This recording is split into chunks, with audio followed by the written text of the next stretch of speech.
महत्त्वाची अपडेट समोर येते। पुण्यातील महादेव ॲप प्रकरणातील कारवाईचा तपशील आता समोर आलाय। तर या महादेव ॲप ऑनलाईन सट्टा चालवणाऱ्या ठिकाणी काल पुणे पोलिसांनी छापा टाकला होता। ते ठिकाण एक कॉल सेंटरचं असल्याचं समजतंय। दरम्यान या प्रकरणी पुणे ग्रामीण पोलिसांनी नारायणगावमध्ये धडक कारवाई करत चौकशीसाठी 90 जणांना ताब्यात घेतलंय। 2 महिन्यांपूर्वी नारायणगाव आणि जुन्नर इथल्या 2 प्रतिष्ठित व्यावसायिकांनी आयटी कंपनी सुरू केली होती। मात्र या ठिकाणी महादेव बुकिंग अँड लोटस 365 या ॲपद्वारे IPL आणि इतर खेळांवर ऑनलाईन सट्टा खेळण्यात येत असल्याची माहिती पोलिसांना मिळाली होती आणि त्याच माहितीच्या आधारे गुन्हे शाखेच्या पथकाने छापा टाकला आणि या कारवाईमध्ये मोबाईलसह लॅपटॉप सुद्धा जप्त करण्यात आले।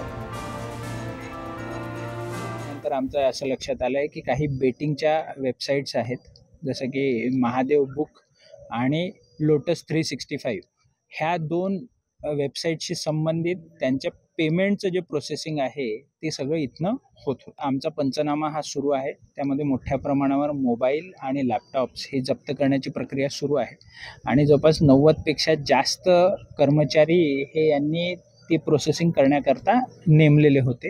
ते सगळ्यांना जे आहे आमची चौकशी सुरू आहे।